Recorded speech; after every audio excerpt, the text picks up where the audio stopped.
6-piece My Towel sets for only $29.98. Our initial quantities are extremely low, so get them now before they go. And our best-selling standard My Pillows, just $14.98. So go to MyPillow.com or call the number on your screen. Use this promo code to take advantage of our first ever mega sale. But wait, remember that $75 free shipping rule? Well, that ship is sailed because right now, every order ships absolutely free. I'm excited to announce that we're having our first ever mega sale on overstock clearance and brand new products. For example, save over 50% on this season's flannel sheets. Queen size only $59.98. Kings only $69.98. They sell out fast every year, so order now. Save 20% on our brand new My Crosses. They're designed in the likeness of the one I've worn every day for over 20 years. They come in men's and women's, and they're made right here in the USA. Get our 2025 6-piece My Towel sets for only $29.98. Our initial quantities are extremely low, so get them now before they go. And our best-selling standard My Pillows, just $14.98. So go to MyPillow.com or call the number on your screen. Use this promo code to take advantage of our first ever mega sale. But wait, remember that $75 free shipping rule? Well, that ship is sailed.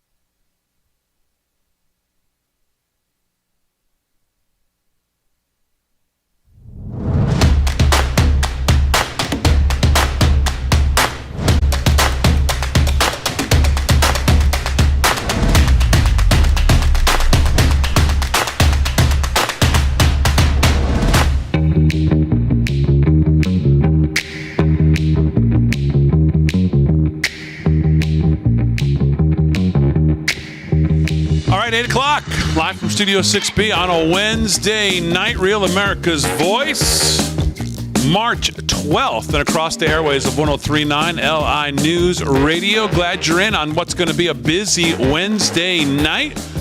Rick Delgado sitting right there. He's going to do some news. How are you? I am good. Very good, actually. How was your day? It was actually pretty good.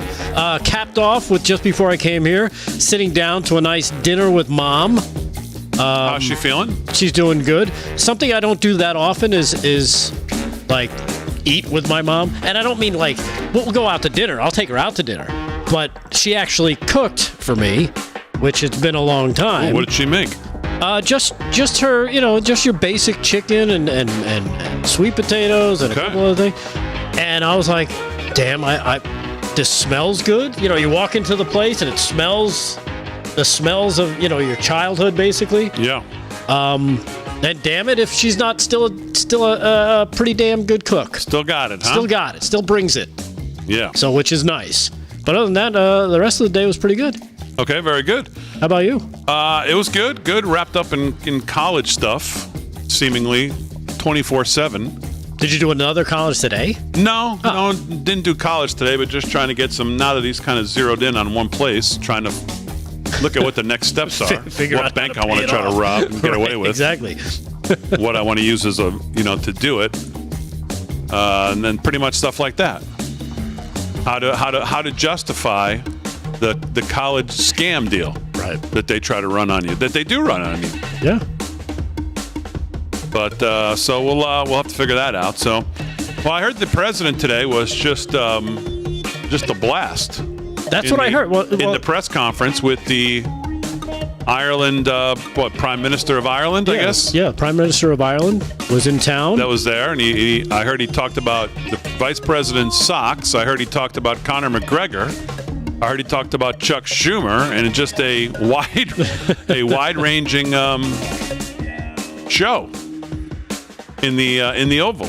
Yeah, with Michael. I guess it's pronounced Michael or Michael Martin, the Irish Prime Minister, visiting the White House today, and of course, Trump doing what he does. It was the same setting. You might remember when Zelensky tried to be all tough.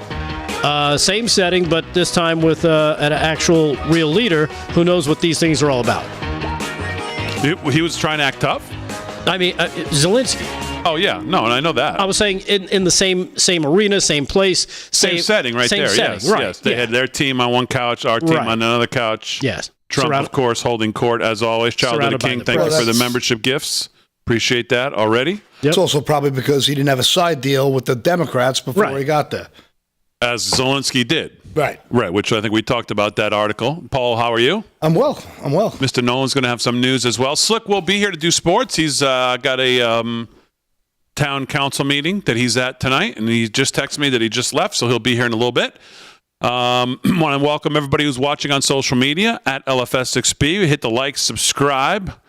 I did a members-only stream right before the show, which I'm going to try to really do more of. I promise. I know I say that and then I don't do it. I'm going to try to do more of because it was fun. So even if it was for 15 minutes. Sorry, Yes, you get to see exactly. You get to see everybody what I get to deal with every night. With not Nolan. Nolan's, just a joy. But Delgado is just, when he comes in, it's just, you just never know. What? Well, you're cursing, you're dropping F-bombs, getting very TMI on what you're doing in the bathroom. It's a lot. You know what? You asked me what I was... That's true, I did. It's a family show, right? Delgado. Exactly. It's a family. But We're the grown pre-stream men, doesn't though. have to be family. We're grown men, though. Yes. I didn't get graphic. All I said was I had to tinkle. That's all I said. Well, no one uses that word. And he flipped out. No, I didn't flip out. You Everybody flipped watching out. the stream knows I didn't flip out. He So, flipped out. I mean, you said it. We're men. So what do we got? Make our own beef jerky. Right. It's not like I was sitting in there tinkling. I was standing up like a real man. You were. I was I'll not. bet you were. No, I wasn't. What do we have from the president today? We have a lot of stuff. Let's go. Show me some good stuff. You want to hear? Well, he decided that Chuck Schumer is not exactly who he says he is. Here he is, cut number 15. President Trump accusing Chuck Schumer of changing sides in this Israel-Gaza conflict. Cut 15. Check this out. And Schumer is a Palestinian as far as I'm concerned. He's become a Palestinian. He used to be Jewish. He's not Jewish anymore. He's a Palestinian. Okay. Amen to that, by the way. Right out of the bat. One of the self-haters that you can put in there, and there's many of them in the party. And I mean, I know what the president's getting at, and he's absolutely right, by the way. You could say that about many of them. The river to the sea crowd in the Democratic Party continues to expand. And even the ones who don't want to let you know that they're a member of it, we know they're members of it. Right. We know who they are. He's right about Schumer. They say it without saying it, and their votes tell you everything. Right. They have the ones who actually do say it outwardly, who don't care. And speaking of care, the ones who support CAIR, C-A-I-R, which there's many of those. And then there's the Schumer types, the Sanders types, all the self-haters in the party who will tell you they're big supporters of Israel, but we know they're not. They're just, come on, stop. Right. All right, what else we got? And then, of course, he talked to the Irish Prime Minister about if he knew about his new expatriate that just graced his the Emerald Isle. Talking about one Rosie O'Donnell. Here's cut 14. As Trump brings up Rosie moving to Ireland just a little while ago. Cut 14. Ireland is known for very happy, fun-loving people. Great attitude. Many in this room right now that I've met. Why in the world would you let Rosie O'Donnell move to Ireland? I think she's going to lower your happiness level. That's true. Thank you. I like that question. Mr. Prime Minister, are you expecting? Do you know who she is? Yeah. I'm joking. You better off not knowing. You're better off not knowing. That was Brian, I think. It sounded like him, yeah. That's a tough one from Brian there. Yeah. So yeah, a couple of Trump clips kicking off the night. Yeah, that's a tough one for the president. If you remember, one of the more iconic moments, of course, was in looking at the relationship now. It's interesting to think back on Megyn Kelly opening up that very first debate in 2000. I guess it was 16. Yes, she's slow. Saying you call women fat pigs, you call this, that. Remember everybody? Yeah. And only Rosie O'Donnell. I mean, hard to forget that moment. And by the way, look at his relationship now with Megyn Kelly from that. It's fascinating, right? How far that's come. On both sides. As they've gotten to really know each other. Right. And of course, she's come to the light of really how wretched these people really are, that he was clearly Didn't she on have that little long stint ago. over there on CNN, though? She was placating her new bosses at CNN at the time. Wasn't she on her way to CNN? Like, I thought it was NBC. No, she went to the Today Show. Yeah, she went to NBC. same thing. Yeah, indistinguishable. Right. Yeah, I mean, by tens of viewers only. but that was the beginning of Trump. That, along with the line of, "Yeah, you're lucky I'm back there because I'd put you in jail." You know, that two of those iconic comedic blasts. I mean, that's where you knew that he was a cult of personality. Yeah. You saw a little bit of that today as well. I think he talked about Conor McGregor at some point in this press conference. He holds court in these moments. He just holds court. He likes the back and forth with the lamestream media. He knows how to stay in the news at all times, always. So, I mean, the way he does those little press conferences where he just spitballs, I mean, he gives them so much fodder and then it just keeps the algorithm rolling. So, what else we got? Yeah. You want to keep going with Mr. Trump? All right. Well, here he is talking about men and women's sports still being an issue. Cut number 17 is, again, from today with his sit-down with the Irish Prime Minister right there at the White House. Cut 17. Who would allow this to happen? Who would allow men to play in women's sports? And they're still fighting it. It's got to be a 95% issue. But they're on television this morning. I see this person, a Democrat, say, we should have the right. No. Men should not be. They're hurting women. They're hurting women very badly. They're hurting women. And they should not. And they're also demeaning women. But who would want these things? And everything's transgender. Everybody transgender. That's all you hear about. Now, that's why we won the election in record numbers. Yeah. There you have it. Yeah. So it's very interesting, obviously, now as we see what has started to unravel. And I think I would have bet, if you asked me yesterday if there was going to be 8 Democrats to vote for this CR, I would have said yes. Because I would have figured it was already baked in. The deal was already cut between Johnson and Hakeem Jeffries. Mm-hmm. That's truly what I would have thought. I would have been wrong. Because it seems like tonight. Now, it seems that Schumer says we're going to shut the government down tonight. Right. Is it tonight? Yeah. He said it earlier. Is it today the 12th or is it the 14th? Today's the 12th. 12th. That the Democrats are going to shut the government down. And I was thinking about this in the few moments that I did have to think about politics today. And I thought to myself, what? This was not on my bingo card. We've been through this how many times with the Republicans and we complain that they're controlled opposition and they're not really serious and they're always more afraid of the shutdown than they are of the out of control spending that we're always doing and always supporting. And we understand what happened with this CR. There's no reason to keep go back over that. We all know where our positions are with that. But I'm listening to this today and thinking the Democrat. Now, you could go back and find videos of Hakeem Jeffries and the Democrats as recently as obviously even last year talking about government shutdowns in the most horrific, terrible way when framing it for Trump and the Republicans, and they're going to shut the government down and what it's going to mean. Oh, my goodness. Oh, my God, the world's going to end. Grandma's going to die. Yeah, the whole thing. And here they are. Yeah. On the doorstep of what really could end up being the greatest 4D chess move ever. Because if they do, all it's going to end up doing is showing to Elon and to the president, and maybe we just keep cutting and maybe we don't really need, I don't know, a couple 100,000 people here. Maybe not. And you know what's interesting, too? It pivots back to, it puts them in a corner. It paints the Democrats in a bad corner because now they're going to be responsible. Everybody's going to know it, that they're responsible for the shutdown. But if they go ahead and say, okay, we'll sign off on this CR, which we all hate, but we realize now that it's a vehicle to get you to reconciliation, which is where they're going to make these cuts. Then you think he really has painted them into a corner. Because if they shut it down, Democrats are to blame.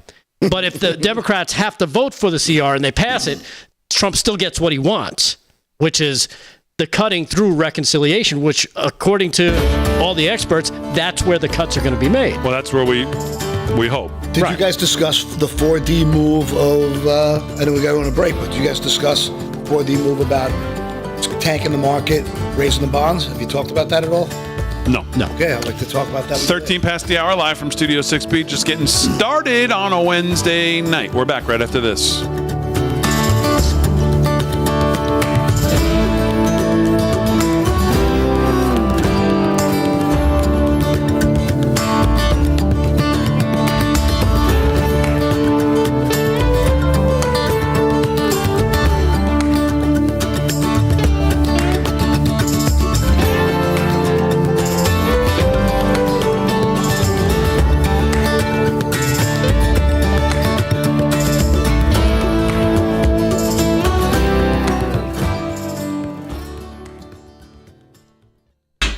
Show.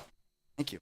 You guys sound we got him fooled. You sound so good on it. I'm just, I don't know, if the volume, whatever, it's just bang. I was like, I can't get over coming in, I'm like, oh, I got to go right. On the YouTubes. Glad I remembered that it was Wednesday. How much Sometimes I guff forget. did you get over the Massey thing? Is it 50-50, the guff over Massey? Because I saw a bit of a whirlwind. No, I got a lot of pushback, but I got a lot of people who, it was probably 50-50. Because it's been a 50-50 issue on all the spots that I'm watching it. Because It just doesn't make any sense. I mean, it just doesn't, like the idea of. I got one of the most nonsensical comments, because I backed you up on that thread. I don't know if you saw it.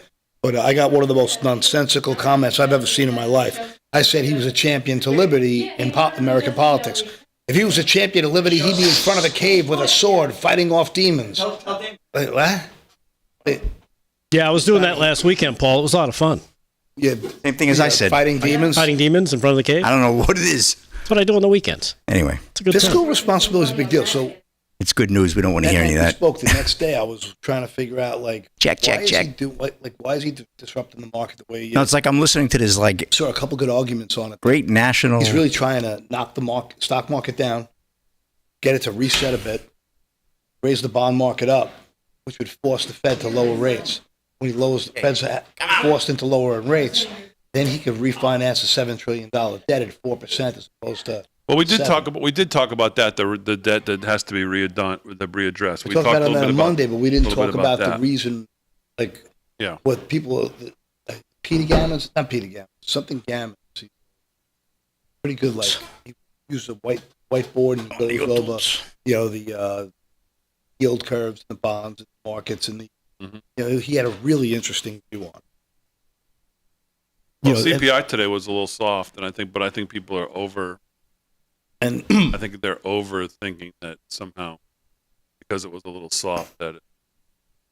But eggs have still gone not down good. a little bit. Like, Gas have gone down a little bit. People don't judge, by a CPI basket. They judge by prices. Yeah. When they go to the store, they don't feel like it at all. Yeah, I was in the store today briefly. I just couldn't believe the price of some of the things there.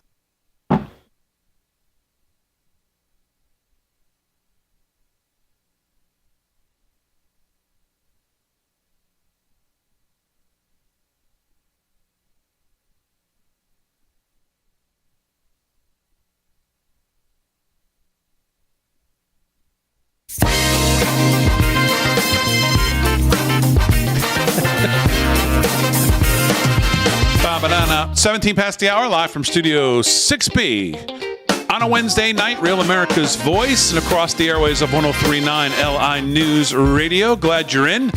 Slick Rick is here now. He's going to do some sports. Rick Delgado's going to do the news. Paul Nolan's got some news as well. Aaron and Fran, of course, holding it down as always. Slickster, how are you? I'm doing good, Big D. Like that blue, looking sharp as always. blue, How was baby. your day and your evening so far? It was good, busy. Apologize for being late. I was stuck at a town meeting. I had to stay a couple I told the minutes audience, later. I said I got a text from the My Slickster. apologies. He's on his way, no problem. But I listened to you on LI News Radio 103.9. Look out. I got to tell you, phenomenal sound. Fran is doing some job in there, and I was like, wow, this sounds like a really professional show. Got them all. You guys sound Man, we got them fooled. Yeah, All right. as long as you close your eyes, it sounds good. I love catching you. Yeah, everybody's always said we have a face for radio. So Speak there for you go. yourselves. There you go. All right, we'll get back to sports. We'll give Slick a moment here to settle in, but let's do some. We'll do some news here. News is brought to you by our friends at Freedom Force Nutrition, available live from Studio6B.com, right there on the homepage. And that is now. See, someone just said Big D March 14th. So it is. The shutdown's not tonight. It's the 14th, Friday night. Right. Oof. Okay. No, you were asking me what date it was. Oh yeah, no. Shutdown is Friday night. 12. Schumer's saying that they're not going to find 8 votes to pass cloture and to pass this thing, and they're going to put the government into shutdown. So we'll talk a lot more about that. Maybe Delgado will lead with that news. I don't know, but let's do the news. And here he is, Rick Delgado. What's going on? Well, I'm not going to lead with that one because I don't know anything about it. What I do have is other things that have been out there that we should be talking about. And when it comes to immigration, we've seen the numbers basically fall off a cliff in terms of illegal immigration at the southern border. But also this little trick that the Trump administration has done. Remember that CBP One app that the Biden administration used? Yes. That anybody in the world, wherever you were in the world, you download this app, and all of a sudden you punch in your fake information. They'll accept it with sight unseen, and you can come right into the country, no questions asked. Well, the Trump administration has taken that tool and has relaunched it as a self-deportation tool.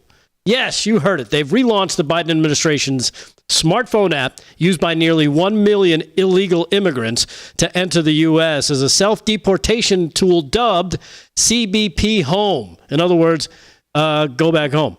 The new application will offer several features, including allowing illegals to declare intent to self-deport and leave the country.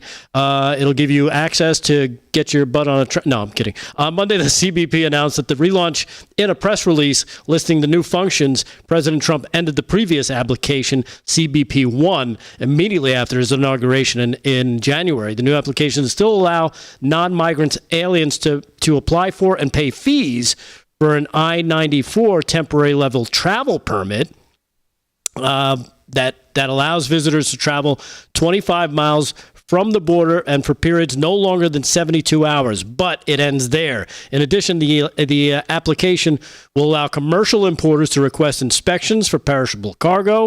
Like CBP One, the application is going to allow users to check wait times at borders, ports of entry, and allow bus operators to submit passenger manifests to facilitate inspection upon arrival. But the Home app is free. It's going to be able to be downloaded on Apple and Android devices. And noticeably absent from the new app is the ability for migrants intending to enter the U.S. to apply for admission for the purpose of claiming asylum. That has been taken off the app. And by January 2025, when the application was ended by Trump, more than, like I said, nearly 1 million illegals had entered the country and were released into the country using the application. So hopefully this is a step in the right direction. And, let's face it, they get their free cell phones from the government. Now they got a tool to ship them right back home. So download it today. Everything's a step in the right direction, especially what the president obviously has quickly done at the border with Tom Homan. But, I mean, you also have to look at the reality of the situation. And we've talked about this before. And you look at what ICE said today. Acting ICE Director Todd Lyons came out today with officially the first group of numbers of arrests and deportations in the Trump administration, first 50 days in office. The number is a little over 32,000. So if you expand that out, that's around 240,000 a year, and it's a little under 1 million in 4 years at that pace. So as good as everything is, the border closing it down, getting aggressive what they can on these apps, like you just described. Mm-hmm.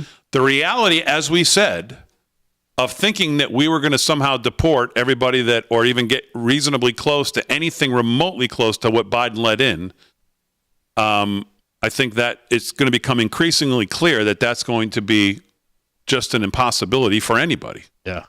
Yeah, it's going to be tough. But you know what? You got to at least try. Of course. Speaking of the border, again, if you do 1 million in 4 years and Biden, let's say, let in 12, yeah, you're still definitely behind the 8 ball. Speaking of the border, believe it or not, this is Mexico is pushing for the U.S. to stem the flow of illegal firearms, fueling violence, drugs, and migration across the southwest border. Mexican President Claudia Sheinbaum linked the tariff ceasefire to the U.S. government's commitment to stop trafficking of high-powered weapons. In the next month, Mexico will also ask the U.S. Supreme Court's endorsement of its lawsuit against gun manufacturers. That's probably not going to happen, so don't worry about it. But still, the cartels have flooded their own nation with illegal firearms sold by U.S. gun manufacturers. And not only U.S. gun manufacturers, but they have, from what I understand, here's Colonel Doug McGregor talking about the firearms and the increased military-grade firearms these Mexican cartels have just across the border that have made them they've taken it to another level, so to speak. Here he is, cut number 2, talking about this and where some of these weapons have come from, which could be a surprise if you haven't seen this clip. Here's cut number 2. Check this out. I mean, you join the cartel, you get free health care, you get all of this. It's bizarre, but it's real. And you pointed out the weapons going down there are serious.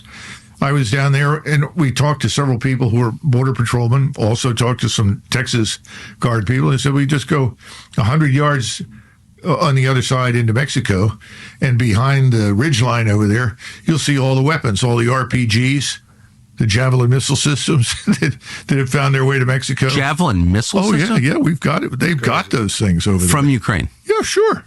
Well, we sent over, I don't know how many, 1,000 of them? And several hundred were captured by the Russians. And then I'm sure several were sold on the black market. I mean, about 50% of everything that showed up there ended up somewhere that didn't belong. You know, it's just one huge corrupt industry in Ukraine. And the longer we feed it cash, the worse it will get. So you've got to starve it of cash, starve it of ammunition. Yeah.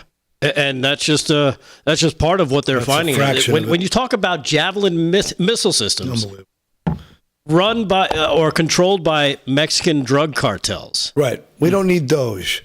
Right. No. Unbelievable. I'm just surprised that the administration, they obviously must know about this.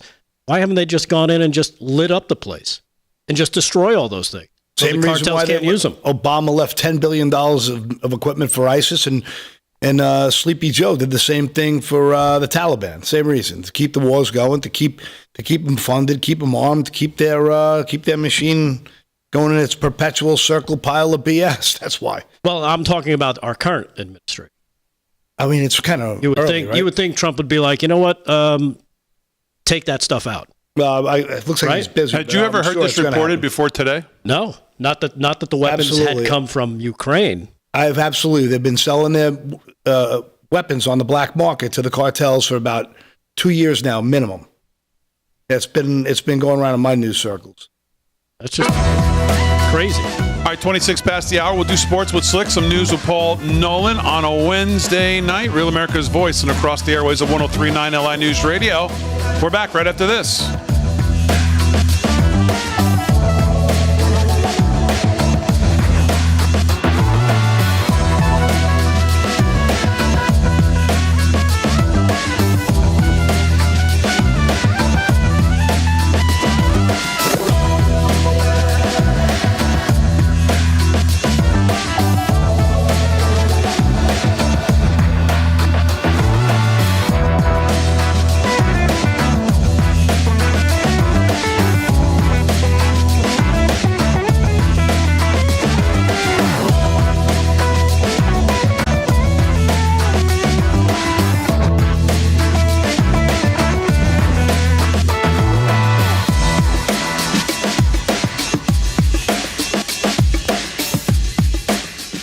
Pays your salary for the week. Bum, bum, bum, bum, bum, bum.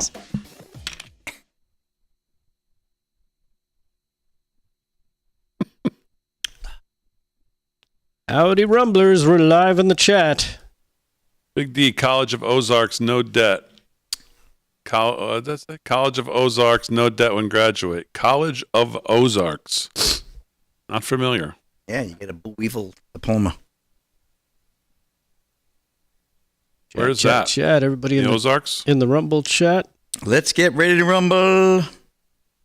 Ed the Great is in there. Ticked Off Patriot in the YouTube chat says, hello, Damon. Pillas, Tyus, Tapas. Hello, everybody. Is in there. Mr. AZ Mikey, Rick Emery makes me laugh with your puns of quick wit, jester, laugh out loud. Yeah, well. Missouri, the Ozarks, yeah. That's why I'm here. I love these people on Facebook. They're so soft, some of them. Damon the Downer, because he reported the actual numbers that ICE put out today. Somebody asked me go hide in the closet if Damon uses Downy fabric softener. I said, of course he does. It's like, what do you want to do?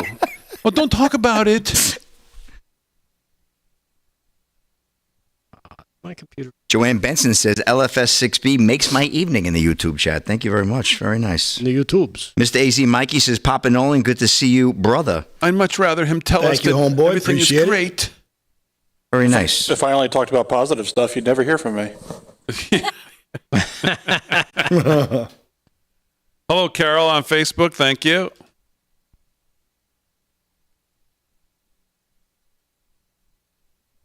Blissful on YouTube. Hello, hello. Sue Sable Burrows says, love the music. That's Fran. Penny, how are you?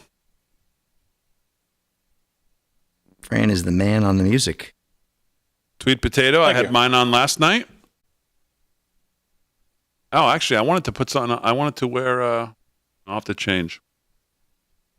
I wasn't thinking about that because I was doing the stream before we came on. Do you have a new shirt for tonight? Yeah. He's wearing it, can't you tell? No, not that shirt.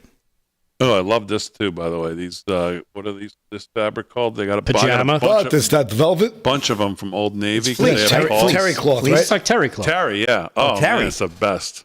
I mean, you might as well just say you quit life. Why? Oh, we got super chat boys coming in hot. What's wrong with G-Dog. terry cloth? That's not good. I'll read it It's next. just- You I'll gotta read be it a next pansy to break. wear terry cloth. It's No, good, it's it's good not if it's that. a It's- towel. Is that what you I got said? you, G-Dog. It's like I'll read you next George break, Costanza baby. when he only wore sweatpants, like he had nowhere to go, nothing to do. It's just a way of saying I give up. Did you ever find Harry last night?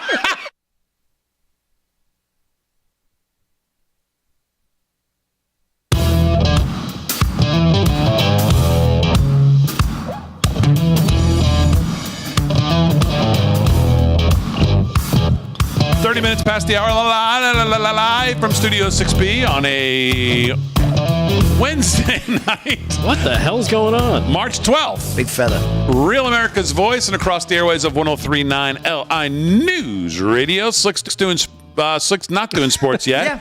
Yeah, Doug, he's ready. I'm ready. Whenever you're ready. If you want. You did sports already? No, I didn't do sports yet, Big D. That's what I just said. Not You yet. said, no, I did. No, I didn't say I did. Delgado said it. No. I said, no, he's right. Delgado's doing the news. Paul Right. Nolan's doing some news as well. Aaron and Fran holding it down as always. If you're watching on social media, we appreciate it. Hit the I'm like here and for the ice cream. subscribe. Thumbs up.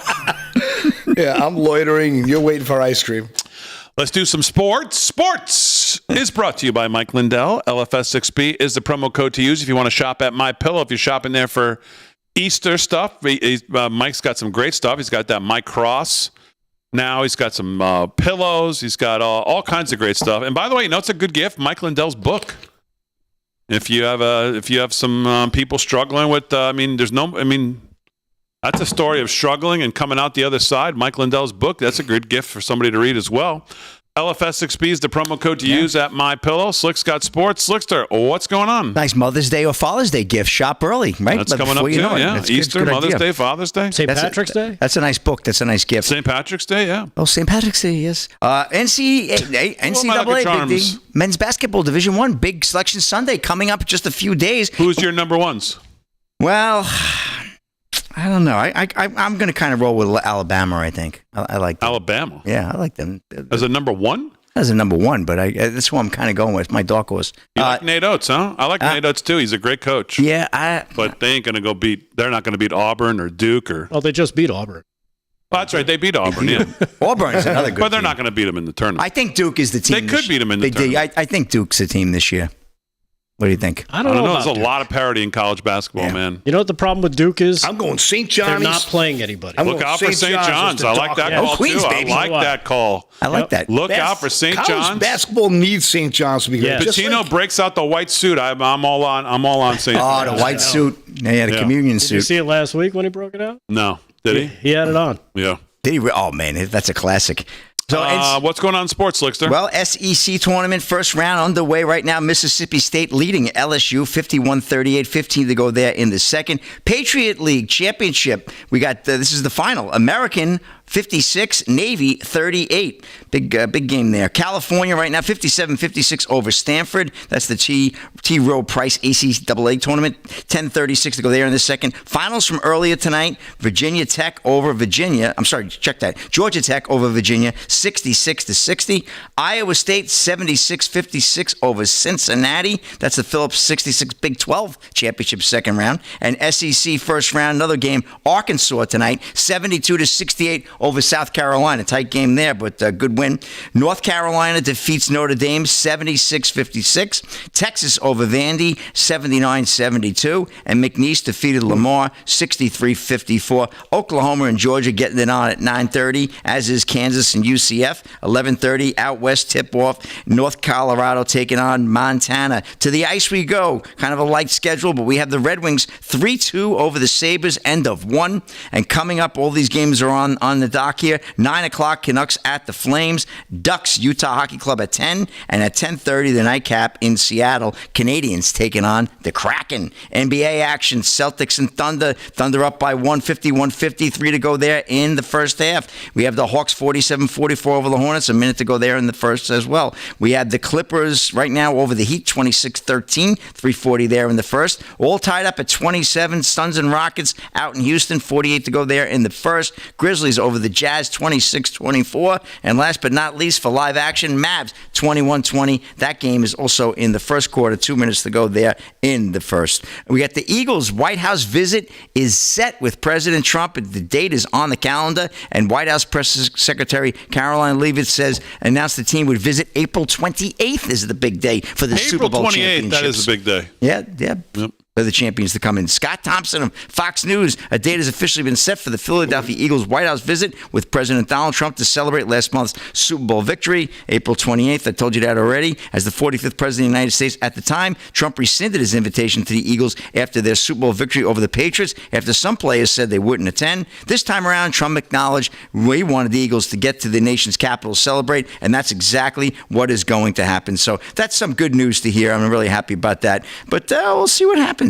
And have more time? Yeah, let me get one more story. And this one's kind of a goofy one. College basketball women. LSU's Kim Mulkey calls out reporter for eating, ready, Aaron? Mozzarella stick during press conference. The reporter was not sitting in the press conference area. Ryan Canfield of Fox News. This is news, Big D. We love our mozzarella sticks here. So be wary of LSU's women's basketball coach Kim Mulkey when enjoying some mozzarella sticks. Mulkey announced on a media member eating and pointed it out as she was set to take questions following LSU's SEC tournament semifinal loss to Texas. Yeah, it's a story. What can I tell you? Listen, mozzarella, mushing, what could I tell you? Anyway, she's sitting far away from press conference. I was off to the side writing when Kim Mulkey saw me take a bite of my mozzarella stick, Lulu Kesson said, the reporter. And for context, this is how far away I was. I was not sitting in the press conference area. Kesson covers South Carolina women's basketball and football and was not interested in Mulkey's press conference because LSU did not play the Gamecocks. Mulkey said has had a rocky history with the media. Last year, she threatened to sue the Washington Post over a profile she called false. While she may have been trying to make a joke as she smiled after she singled out Keston for eating mozzarella stick, it did not land. The number two. What is that? What can I tell you? It's a cheesy story, boy. You know what the reporter? Yeah, you know what the reporter told her? She told her to go stick it, and that's a wrap in sports. I think it's pronounced mozzarella stick. No, I call it mozzarella stick. It's mozzarella. Mozzarella. Listen. Yeah. Listen, a guy from Connecticut. What are you, Dutch? What is your background? Let me ask you this. What's coming up? What's coming up? The NCAA tournament. What is it? Tournament. What's coming up, Delgado? The NCAA tournament. Paul, the NCAA tournament. The NCAA tournament. Tournament? Did you say tomato? It's like potato. Like a cool tourniquet? Whip. This is what my wife argues with me all the time. No, what does she call it? Tournament. What did I just call it? She's right. She's right? Yep, your wife is right. Oh, listen, happy wife. Wife's always right. News to me. My wife's right? Oh, you're kidding. Yes, Tournament. David's showing off because he speaks English. Anyway, It's a From his tournament. lily white Connecticut. It's the NCAA tournament. You're going to be sleeping with a tourniquet. You keep walking in talking about that. That's what it sounds like. Tourniquet. So someone get me a cup of coffee. Yeah. Well, anyway, Anyhow. that's a fresh mozzarella wrap for sports. All right, so very good. I keep thinking about this shutdown, and I don't know. I don't know that I'm sold that we're going to get a shutdown. I think they're going to magically find 8. I think they're going to find 8 votes before Friday night. I don't know how they cannot. Isn't someone going to go to Schumer and say, hey, schmuck, the most efficient way to prove that Doge, if you shut the government down, guess who's going to be in charge of deciding what gets paid and what doesn't get paid? Doge is going to decide probably what bills get paid. Other than the order of essential things that we know will get paid, as we've gone through umpteen times since I started this show in 2015. But if you want to just highlight unnecessary government waste, what's the easiest way to do it? Is to not have it for a few months, and then people go, well, geez, my life hasn't changed one iota. Yeah, exactly. What the hell do I need all this for? So I can't imagine someone's not going to go to him and say, hey, you might want to find 8 votes because this may actually be not what you want to do. Right. Well, I'm not convinced we're going to get to a shutdown. Again, they're left with the worst of 2 crappy situations. Either you're going to be blamed for the shutdown, which everybody will pin on the Democrats, or you're going to have to go with this stinker of a CR, which will then lead you to where the real cuts are going to have a lot of bite, and that's hopefully, and our fingers are crossed, in reconciliation. Well, it's the only chance we have is reconciliation. Right. I hear people say, well, even if the Senate doesn't vote now, we'll push it down until September. Well, we're going to have the same number of senators in September. We still need 60. If we don't get 60 now, we're not getting 60 in September to pass anything. So that I don't know what that argument is. That's not an argument. But reconciliation, we only need 51, which we can do ourselves because I think the vote today was like 53. Yeah. So reconciliation is the only chance we have to codify anything. So, all right. Sports is brought to you by Mike Lindell, LFS6B. Paul Nolan's here. He's got some news as well. What's been on your mind? Now, you were talking about... Well, I wanted to start with my tinfoil hat vibrator. Okay, very good. So I don't know if France still has the old "I'm a nut" clip for me and Delgado. Remember the "I'm a nut, I'm a nut." Yeah. Well, anyway. Oh yes. God, there it is. We all remember. Just like that. Oh, yes. God, he's got the video and everything. Oh, I love it because this story really fits. Maui Police Chief John Pelletier named in Diddy lawsuit as he's accused of covering up a woman's rape in 2018. Now, get this. An amended lawsuit against Sean Diddy Combs has named Maui Police Chief as the co-conspirator and alleging that the officer helped the music mogul cover up a woman's rape in 2018. Maui's police chief, John Pelletier, is 52, and he's one of the several defendants. He also included in this, besides Diddy, is Odell Beckham Jr. and Drew Desportis and another comedian I never heard of named Drewski. And according to documents filed by the woman and 2 additional plaintiffs, they accused Pelletier of posing as the Contra Costa California sheriff in order to deter the woman from filing the rape charges against the disgraced rapper. At the time, however, Pelletier was working in Las Vegas Metropolitan Police Chief as the captain at the same time as the shooting. So he was the same guy in Maui. He was the same guy as the police chief during that Vegas shooting, which conspiracy theories heads were buzzing because the story never made sense from Jump Street. And then on top of that, he's now connected to this Diddy blackmail scheming guy. So I think there's got to be so many things going on here. I would love for Cash Patel, and this is where, to me, I think one of the most important things is uncovering the criminal behavior and all the blackmail that goes with, our American politics. So I think it's funny that this guy is involved in all 3 of these things now. So I found that incredibly interesting. But obviously he denies the charges. But do you find that a little bit weird that this guy's in the same 3 major scenes at once? Like, I thought it was weird when we found out he was the police chief over in Maui, after the Maui fire situation. 100%. Meanwhile, he's the same guy who was over in Vegas for the Vegas shooting at the concert. So now is he the same guy who ran cover for what could have been? 2 shooters at the Mandalay Bay. There could have been some questions or some answers at least about how this guy got such a cachet of weaponry up there. All of that was bizarre. Yeah, especially when you consider Vegas. I think they're really good at like video surveillance. I've heard it's unbelievable. Everywhere you go, every single angle of that place is covered. Every fiber. But meanwhile, there he was able nowhere to hide. Yeah. Meanwhile, he was able to do this. Pretty crazy. I would love for the audience to let us know if 1, do you think it's just a coincidence? 2, do you think there's where there's smoke, there's fire? Like this guy could just be an easily compromised guy. That's what I'm curious as we go into the. It's like they moved him around where they needed him. Oh, exactly right. He'll keep his mouth shut. Yeah. He'll run cover. He'll protect the FBI agents who come in and dictate the narrative the way they want. Like, this gun shooting means take everyone's guns. There's always a reason and a motive behind all these demented things that happen. All right, 17 to the hour, live from Studio 6B. We'll come back, wrap up hour 1 right after this.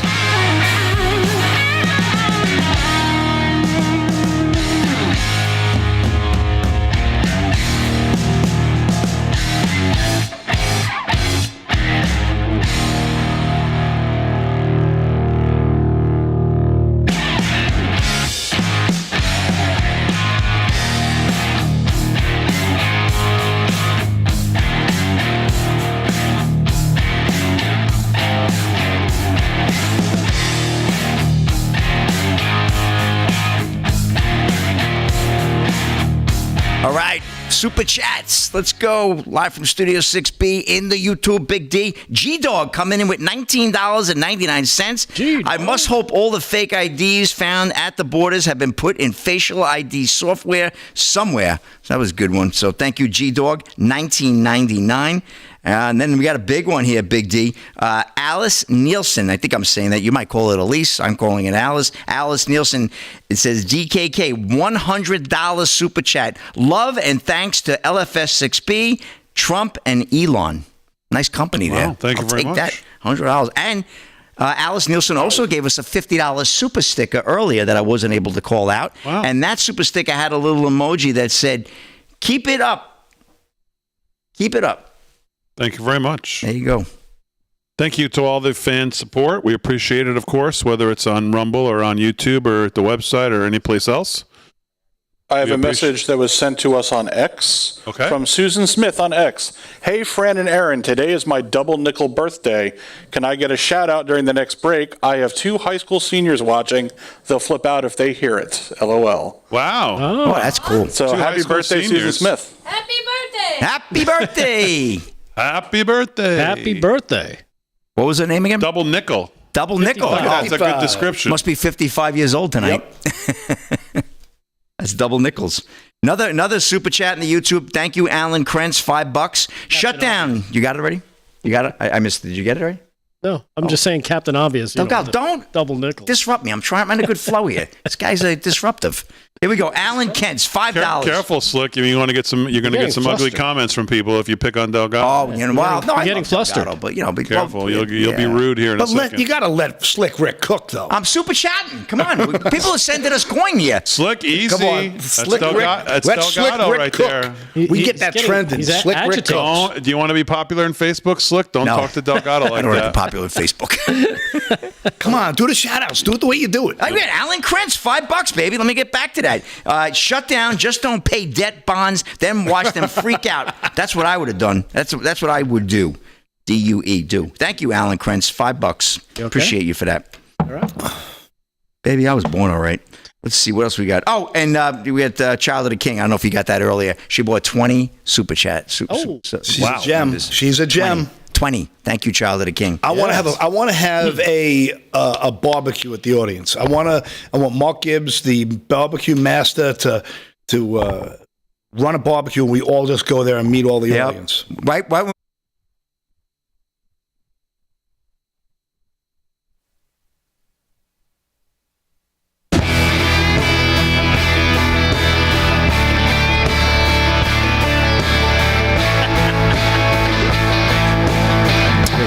All right, 13 to the hour, live from Studio 6B, Real America's Voice, and across the airways of 1039 LI News Radio. Glad you're in on a Wednesday.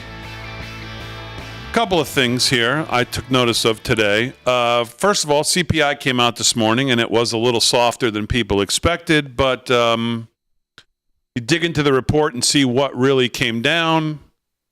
It was not things that, again, and I said this before, and I said it, I think, Paul, in the last commercial break, people who, first of all, they want to pull their hair out when they think about CPI, what it is, how they come up with it, all of this gobbledygook to get to these numbers.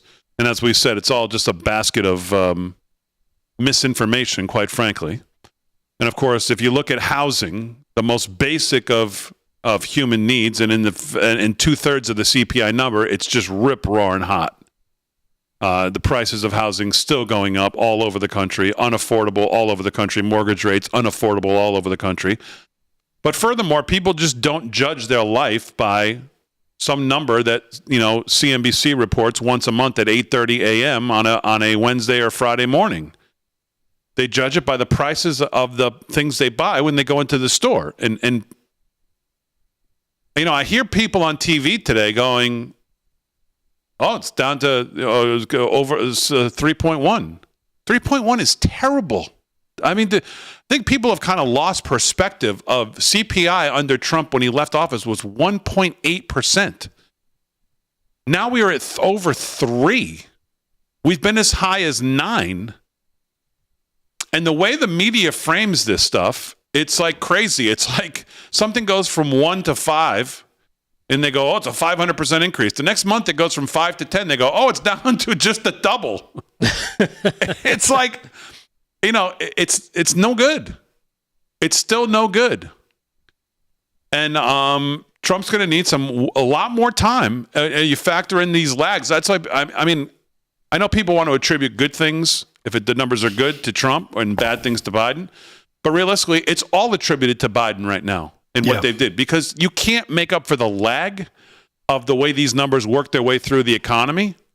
Nothing since January 20th has worked its way through the economy, and the president right now is looking at the Federal Reserve Chairman, and the Federal Reserve Chairman's in a tough spot because inflation is not at 2%, not even close. Rates are still fairly aggressive. They've come down a little bit. I don't suspect he's going to cut again until maybe the summer. I can't see how he can. And of course, as you were saying, Paul, the president needs some reason for the Federal Reserve to cut rates because the U.S. has, I think, what was the number I said? $7 trillion? $7 trillion is up in debt that needs to be redone in the next year or so. So I was watching a guy named George Gammon. He does a really nice channel. He explains economics in a very simple way, because let's be honest, sometimes it gets really confusing, like you said, when you're looking at the CPI numbers and where they get them, and so much of it is just speculation, so much of it is just theory. It's a lot of guessing, there's a lot of gobbledygook with it, but he does a nice job of using the white chalkboard. He was explaining that he felt as though he thinks Trump might be using the tariffs to rock the market, scare the market, run the market into the ground a little bit, not a full-blown crash, of course, force the bond market up. By forcing the bond market up, the Federal Reserve will be pressured into lowering the rate on the interest rate, which would mean he would be able to refi that debt at a much more favorable rate.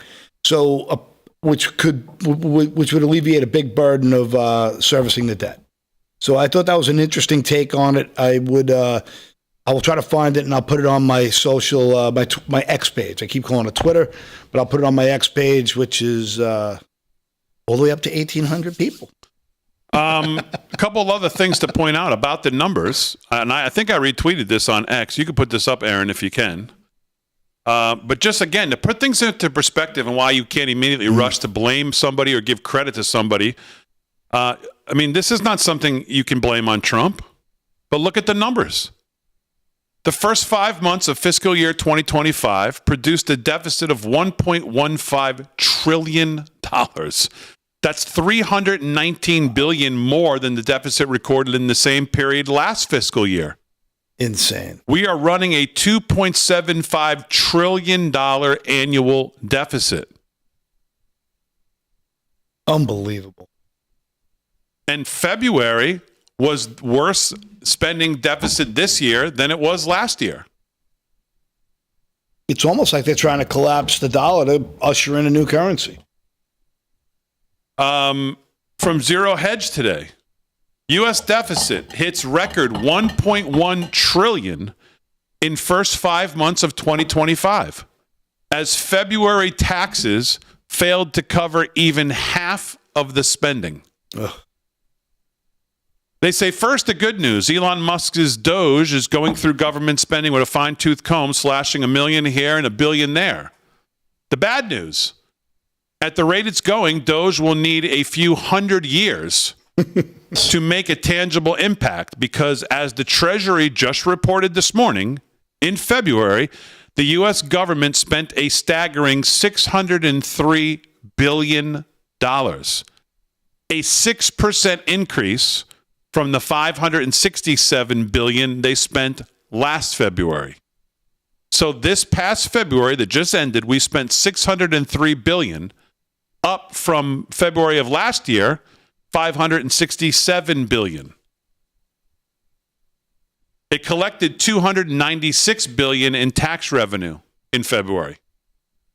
$296 billion in, $603 billion out, which results in a $307 billion budget deficit for the month, which means that all tax revenues collected by the U.S. government in February were less than the deficit. Said otherwise, the U.S. spent more than twice what it collected in February, which in turn means this February's past deficit was just shy of the highest on record. And only the post-COVID shock of 2021 was greater, and pushed the cumulative total for 2025 to now $1.147 trillion, covering 38% of all U.S. spending in fiscal 2025, and it's March 12th. This is a problem, obviously, because as shown in the next chart here, the cumulative budget deficit for the first 5 months of fiscal 2025 is the highest on record, surpassing even the fiscal shock from the depths of the post-COVID response. No matter what Musk and Doge do, the USS Titanic remains fully on autopilot, because while a few billion in discretionary funding here and there can be cut by Doge, neither entitlements, Social Security, Medicare, nor interest on the debt can be without a default. It can, however, be inflated away, and it will be. And in February, gross interest on the federal debt hit a record $1.177 trillion in the past 12 months, thanks to another $86 billion in interest spending. So we can get as mad as we want from people like Thomas Massey and Rand Paul and Chip Roy when they say, no, we're not budging on spending. This is why they don't want to budge on spending.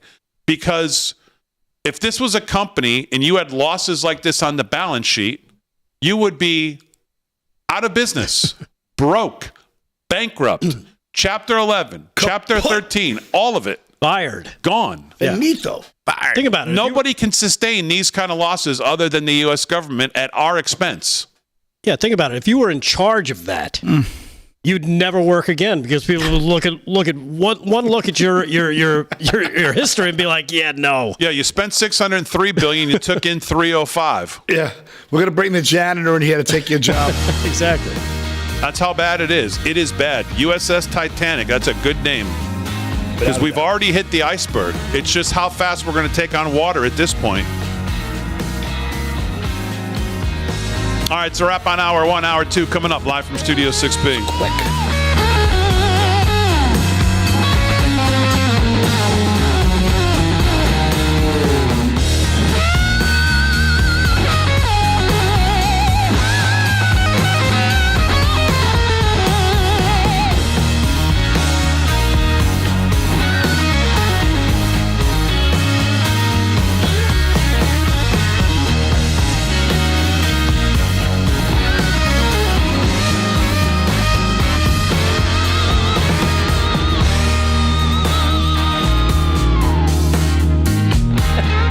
I had super chat. Wait, we got I actually had that. We got a couple more super chats. Another $40-50 came in tonight. Look at that. Hold on. I got to get those. Let me get to the super chats. Come on. Here we go. Check in and say hi to the chat. What's up, Super Becky chat. Schneider? Paul, I got YouTube super chat here. LSU Patriot. Thank you. $10. Paul, I've lived in Mexico for almost 20 years. The cartels and local national governments work together to create events like Vegas all the time, especially around election time or when there's a scandal. LSU Patriot. Another great contributor to the chat. Thank you. $10. Well, remember, I did that story last year that I think they had 34 murders leading up to their latest election. It's incredible. and somehow a woman named Scheinbaum got elected president. Well, I want to talk about, speaking of elections and the president, I was talking about up in, I know Slicky got one more, but Good. I wanted to talk about the BS going on up in with Mark Carney up in Canada, but Slick Rick let it flow. Child of the King, $33.13. Thank you again. Thank you so much. The police chief is indeed the same guy. They move him where they need him. If you want to be mind blown, check his net worth. Yeah, man. Probably. That's why I didn't see any ones. Right. One, is it just a coincidence? Two, it's shady. I want to get some love here. Damon told me nobody cared the first time around. Any more of them? Any more? No, that's it. Thank you, Paul, for the super chats. Yeah, man. I'm going to get myself a super size. This AZ Mikey, you're the man. Oh, what about the care package? Get over here. How about the care package, Slick? Look You at keep this. keeping it to yourself. Hey, got another one. Paul, here's yours. Wait, this mine? Paul, this hat and scarf is... This is dope. The kids would say this is dope. Whoever made this, I love you. And you ever want to spend a 3-day weekend at my house? My wife and I'll make you food, and we'll treat you, take you all over New York City. Leslie made that for you. I have a letter from Leslie right here. So one, it's coincidence. Two, it's a conspiracy. I'm going to read the... Paul, you have that? One coincidence, two conspiracy. I don't see any ones just yet. You have your Afghan there? I got, yeah.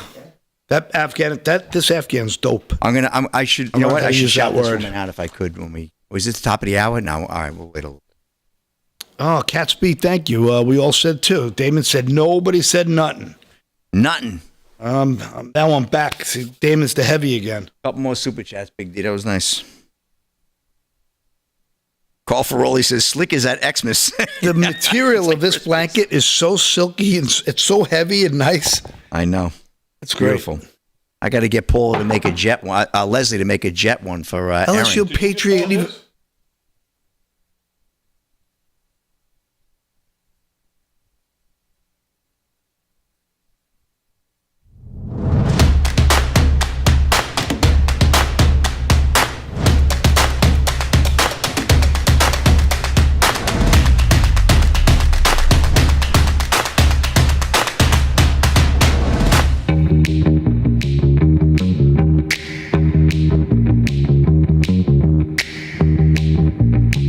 Hour 2, live from Studio 6B on a Wednesday night. Real America's Voice and across the airways of 103.9 LI News Radio. Glad you're in. Slick's doing sports. Delgado's doing news. Paul Nolan doing some news as well. Aaron and Fran holding it down, of course, as always. Let's start hour 2 with a story that I had the other day, and I never got to it, and it really is a stunning story. It just shows you the level of just absolute garbage nonsense that was going on in the Biden administration. And it's this headline out of the New York Post. Biden administration altered 20... Now, meanwhile, remember, speaking of altered, we've got the whole signature gate. What are we calling it? Auto pen gate. Yeah, auto pen gate. Going on with Biden as well. And then you have this headline. Biden administration altered $20 billion EPA slush fund just days before Trump's inauguration, Lee Zeldin reveals. The Biden administration tinkered with $20 billion that was funneled into a newly founded environmental groups just days before the lame duck president left office. EPA chief, exactly, Lee Zeldin revealed on Thursday. The recently discovered slush fund that was parked at Citibank was last altered on January 13th, a week before Trump's inauguration, and quickly doled out to a handful of far-left climate nonprofits with little oversight from the EPA, Zeldin told Jesse Waters. He said, quote, "We have to ensure that there's accountability here, and we have to make sure the federal government establishes oversight. We can't afford as a country, as we just talked about in the last segment, to have this money wasted. We should have zero tolerance for even a penny of waste and abuse," the former New York congressman said. Zeldin added that Attorney General Pam Bondi and the FBI Director Kash Patel are focused and motivated as they review the tax dollars purportedly wasted by the lame duck president's administration. The Justice Department and the FBI have been working very closely with us. The EPA administrator announced last month he located the $20 billion that his predecessors squirreled away at Citibank in an apparent attempt to prevent the Trump administration from clawing back the money and to obscure the 8 entities tasked with distributing the funds. I mean, it's just right in your face. Yep. Zeldin at the time expressed concern that the $20 billion will be handed out to the far-left activist group without any federal oversight, and perhaps even to groups with close ties to the Biden administration. You know what the problem is going to be here? It's the same problem the Trump administration, who's trying to do the right thing, is facing. Is that you're going to have these district court federal judges who all of a sudden, so many of them now think that all of these left-wing Biden radical policies that they put in place have created rights. Right. Yeah. Like all of a sudden they're untouchable. Like, oh my goodness. Yeah, I was reading a story about that today. That's what they're shooting for. They're trying to give these entities rights. Like constitutional rights. You're going to have the same problem here. You're going to have some wacky judge somewhere in D.C. or Oregon or New York, or they're going to go judge shopping to find some judge if they try to claw this money back to say, now the money was given and they've created. It's going to be the same story probably that you're having on all of these Trump TROs. This Judge Beryl Howell today saying that the president of the United States can't. Did you see the Perkins Coy deal? Did you see this judge today? No. Yeah, look at that story in the news. This judge, Beryl Howell, says that the president can't take away Perkins Coy's security clearances. the firm that's responsible for everything doing with Russia. I mean, the judicial tyranny going on in this country is it's unbelievable. And now these judges act as if all this stuff that Biden did, which we don't even know at this point if he's the one who did it, has somehow created rights that can't be undone by the current president. And meanwhile, all these Soros-based judges, the billionaire Soros and his psychopathic ways of fumbling the you said tax money and his own money all through the system to get, as you said, shop for a judge, go buy a judge. These are the same people who are crying that Musk is a billionaire running the planet. Like, the hypocrisy never ends. Do you care or not? And then if you bring up Soros to a liberal, what do they say all the time? Oh, the Koch brothers. I don't want them doing none of it either. It's the same nonsense. It's like these people are in full control. The difference with Musk is he was appointed on a mandate to end the waste. This is another scam.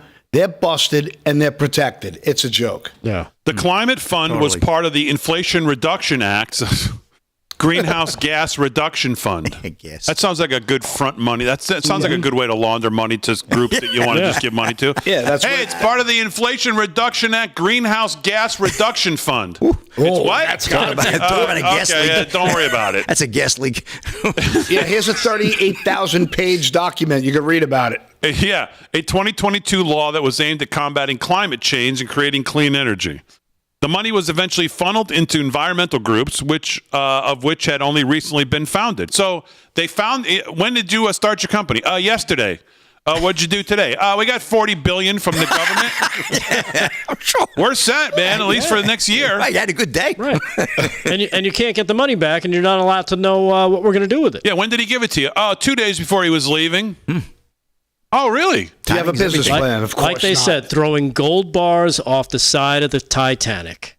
That's what they were doing in the final days. That's good. But out of the In one case, Vice President Kamala Harris handed over a check for $7 million to the Maryland-based Climate United Fund just 5 months after being incorporated in November 2023. Think about that. I should have came up with the Climate's Going to Kill You Fund. I could have got at least a couple million. Yeah, we could have gone to the Sphere. Right. Yeah. Right. We could have doubled it all and did down. research. And on listen how to this. You feels. should have just come up with the Justice Climate Fund, Paul, because you know what they pocketed? $940 million. I was thinking too small. And the company was set up in 2023. The Earth is about to explode. You're going to die fund. And I has need 50 billion million. Here comes Uma. and by the way, the company was set up in 2023 and has yet to file any kind of a single tax filing to the IRS. It's good to know people. $940 million. It's good to have friends in high places. I'm sure they all have board members that are very highly paid, though. Oh, yeah. Well, they earned it. Sitting on that board. Yeah, wow. Power Forward Communities, Inc. You ever heard of them? They need to get what'd they waterboarded. get? Stacey Abrams deal. Oh, right. That's a good one. She got $2 billion from the public pot, despite also being set up in 2023. So they called their friends and said, "We got all this money. Talk about DEI, boy. She's scored. Crackpot's going to clearly lose. So start some companies so we can get this money out because we don't want to give it back." Wow. I mean, it's as simple as that, isn't it? Yeah. That's exactly what That's it is. exactly It's a shell company. Should we get you a tinfoil hat? No, but I mean, it's just so It's exactly- disgusting right in your face, and it's infuriating. It's just But meanwhile, the Democrats will die on the hill of protecting it, saying, no, this is, you're trying to kill the planet? You want people to die? You want grandma to suffocate on her own CO2? Oh, my goodness. That's what they're going to say. I wish I had the clip of Schumer and Pelosi and who else just talking about how they have to cut the waste of Medicare.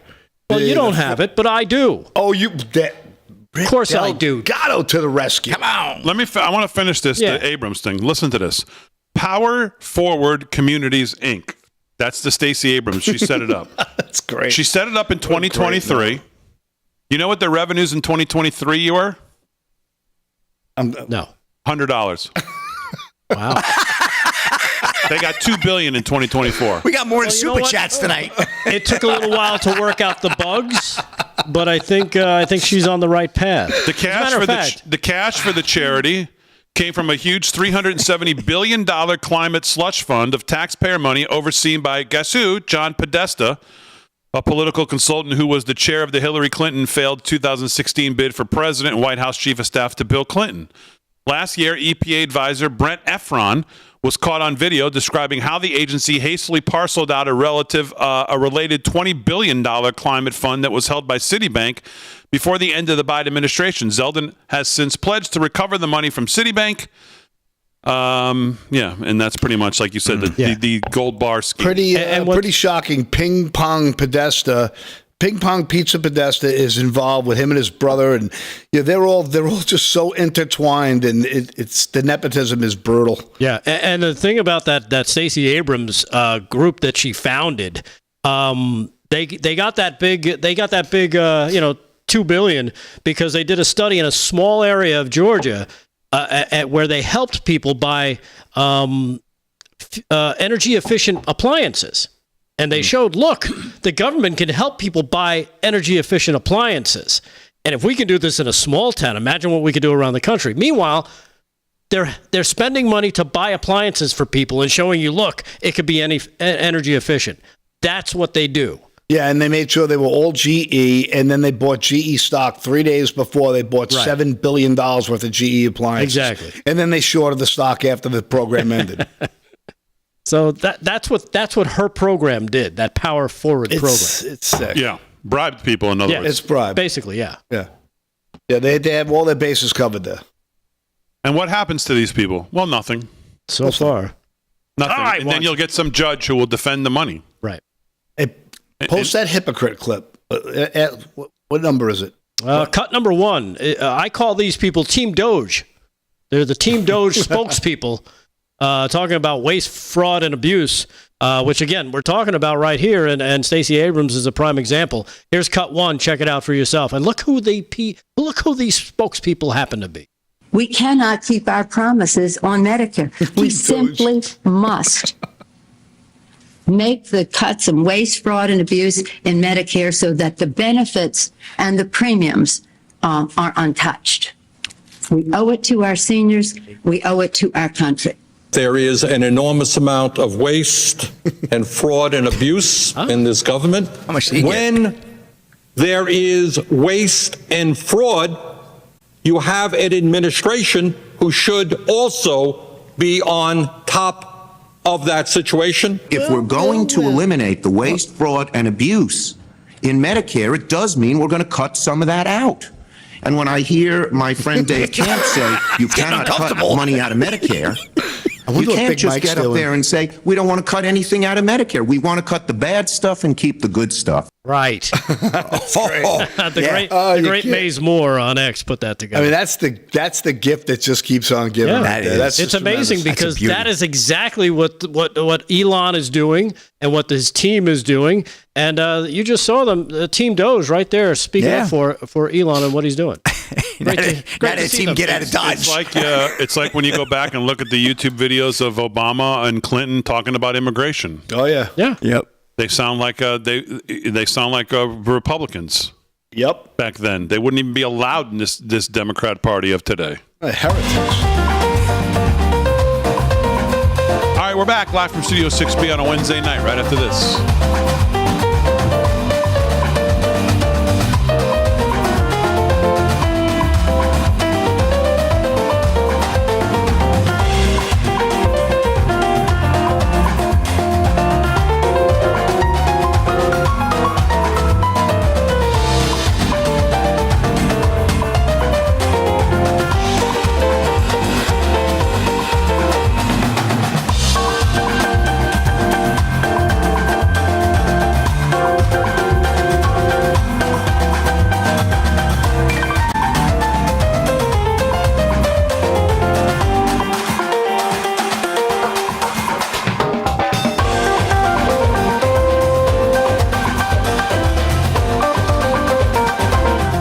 YouTube Super Chat, Big D, LSU Patriot, $5. He's on a roll tonight. We want to see Damon at the Sphere with the guys wearing his terry cloth onesie.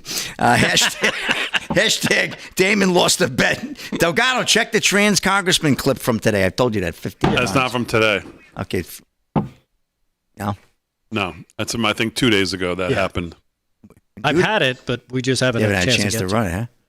All right, well, it's time to be transparent with it.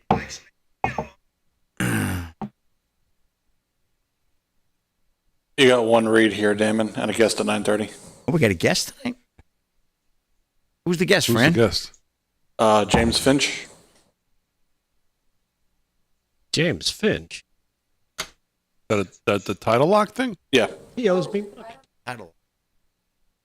Here's another hypocrite. All the presidents talking about what a good guy Putin is. It's a great clip. All of them. Bush, Biden, Obama. Talk about how great Putin So is. Kristen Thorne's coming back tomorrow night. You know, the ABC girl who was here once? You got to see the video she sent me of the people faking the injuries. Hilarious. I could not believe it when I watched them. It's like WWE meets like TV bloopers and practical jokes. It's like, this can't be real. For what?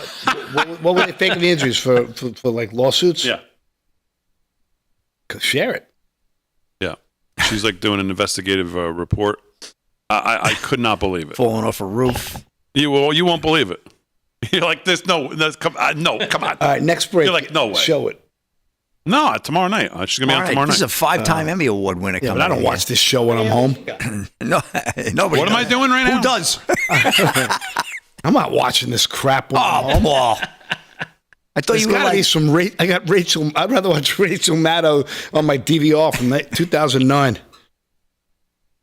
Tell us what you really think about the show, Paul. I love the show. Jokes. I just make jokes. I make jokes. I know I make nothing. a joke. I make it a joke. I wanted to make her coffee. I forgot again. I keep forgetting every Don't make her damn coffee. break. No, I can't. No, you got to do sports. I got to do sports over here. You got another mozzarella stick story? No, I got a TikTok story now. You see that guy who died? Oh, who died? Oliver Miller. I didn't see it. NBA. Did he? When? Just now? Today. Oh my God. Well, Oliver Miller's not a big player.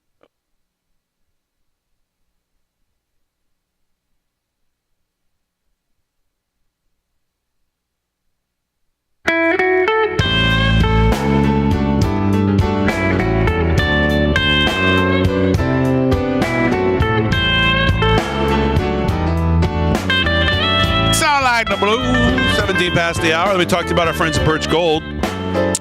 You don't go out and buy a life jacket when the boat is already sinking, and you don't buy gold when the economy has already collapsed. Clearly, others are heeding this advice as gold hit all-time highs in the first part of 2025, and it's not too late for you as well. And the company you can trust to help diversify you into physical gold is Birch Gold. Company you can buy your gold from. Birch Gold specializes in helping you convert an existing IRA or 401k into a tax-sheltered IRA in physical gold for no money out of pocket. Just listen to this 5-star review. They said, quote, knowledgeable, helpful, non-pressured, end quote. That's what you get with Birch Gold, and that's why Rav has endorsed them for so long. Get your free information kit on gold by texting the word America. That's text the word America and send it to the number 989898. There's no obligation, just useful information. With an A-plus rating with the Better Business Bureau, countless 5-star reviews, text the word America to 989898 and let the experts at Birch Gold help you secure your future today with gold. Text America to the number 989898. All right, 18 past the hour. Let's do some sports. Sports is brought to you by Mike Lindell. Slick's got it. Slickster, what's going on? Big D, time to go to the rodeo. Rodeo Houston, big one. NRG Stadium wraps up on March 23rd. Started on the 4th. It's a long one here. We're going to start out with bareback riding, and we are all the way in Super Series, and we're in the second round. We got a tie. Cooper Cook on Calgary Stampede's Zastrin Acres, and Dean Thompson on Calgary Stampede's Forgetfully Nelly. Steer wrestling. We got Cash Rob at 4.7 seconds. Team roping. We got, Coleman Proctor and Logan Medlin, 5.7 seconds. Saddle Bronc. We got second round Colby Wanchuk, 86.5 points on Calgary Stampede's Why You Are Frisky. Here we go, $3,000 on that one. Tie-down roping. Riley Mason Webb, 8.4 seconds. Barrel racing, that's always my favorite. We got Emily Beisel, 14.58 tenths.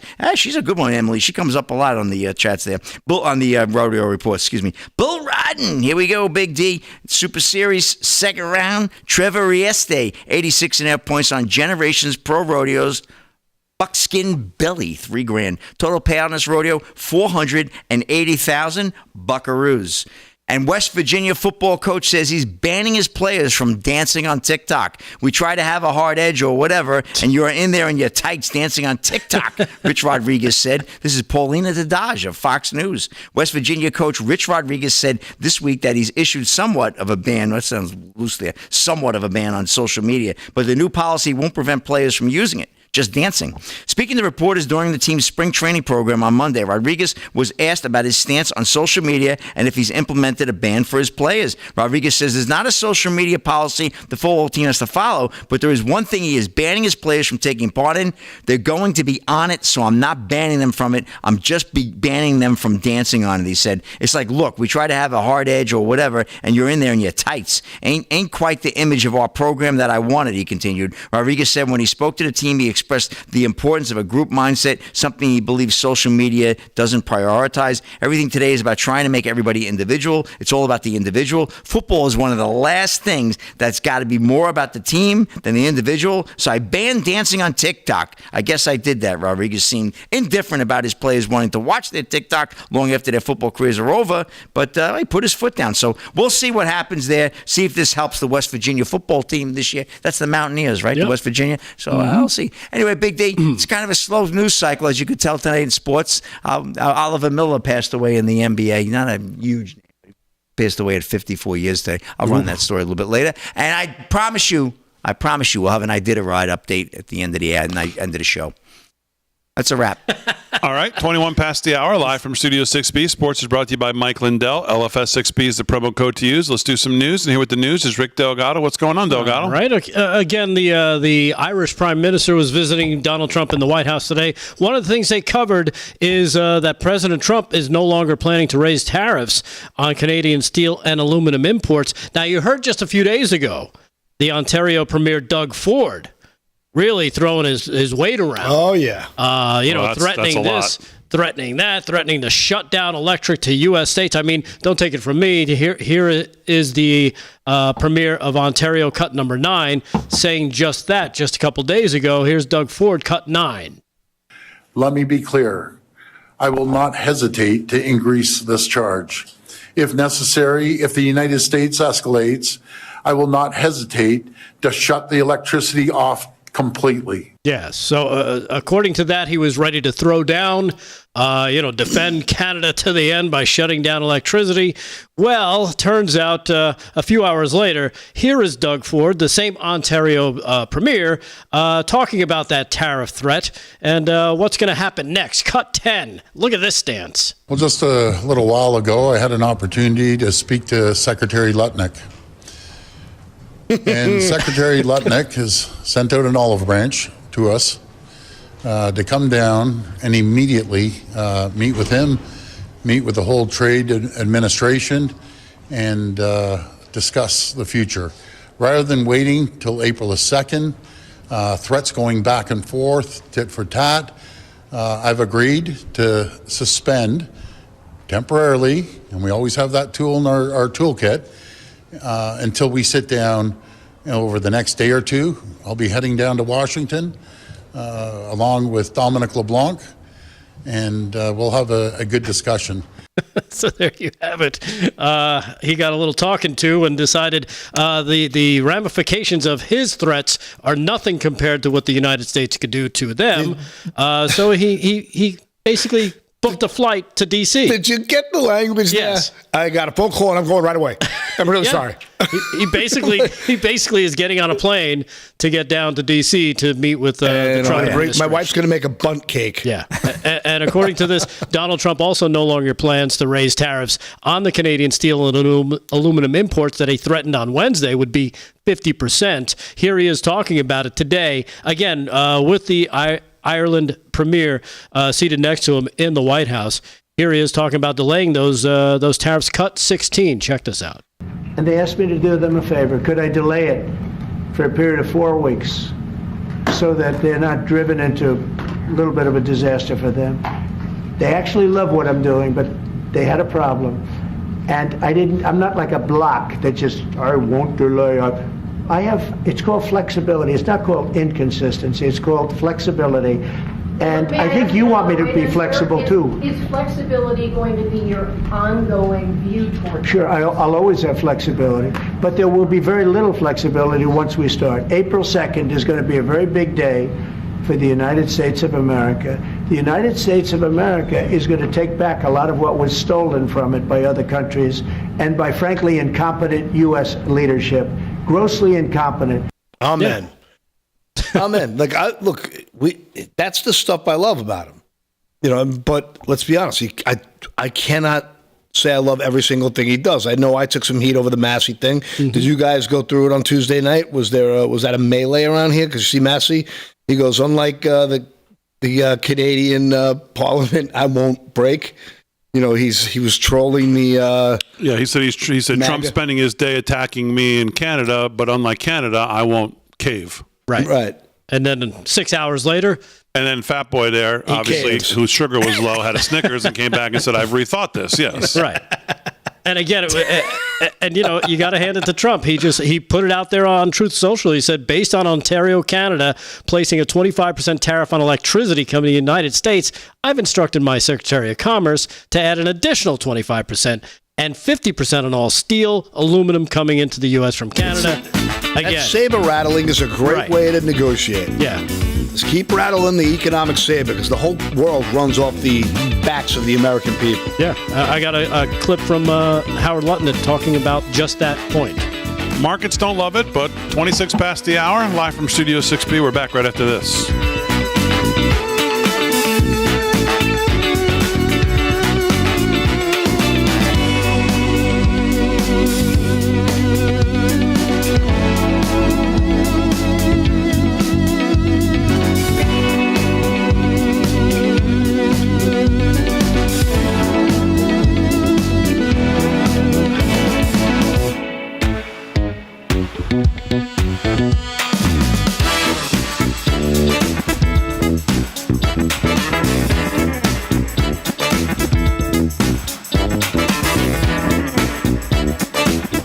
When you have coffee and sometimes it just absolutely every sip hits the spot. That's what it was. He made himself a coffee, Slick. Wolfie. No, he just. We don't get Danish. I got a story I want to talk about. We were talking about Mark Carney the other night. I don't know. Got a little Canada on our minds. I got something interesting from Rebel News. Hey. What? Hi. Hey. I can't. Oh, A? A? Oh. Come on, you're a hockey player. Oh, A. Oh, A. My son's team, they're highly skilled. They don't have a lot of tough guys, but they got a lot of mouths.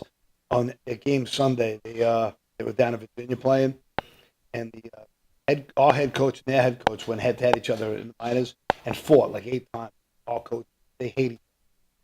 So we were kicking their butts, and their coach leans over the glass, said, come here, punches our coach in the face and says, wait till you see this. The whistle drops. Every one of their players attacked every one of our players. Their 5 biggest goons beat the daylights out of everybody on the team. And we came away with it with 6 minutes, 6-minute kill. The referees hated us. Their announcer, the announcer, punched one of our players. It was crazy. Jesus. It's the same thing as slap. That's crazy. It's crazy.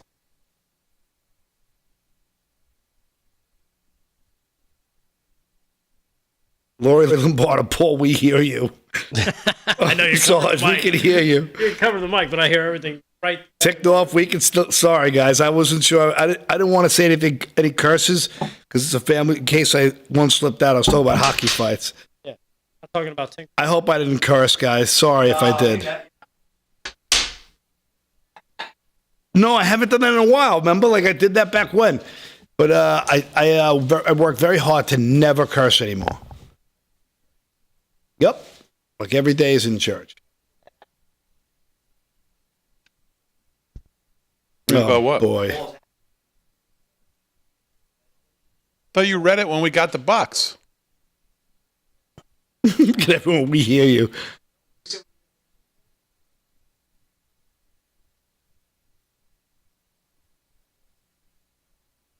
Oh. Yeah.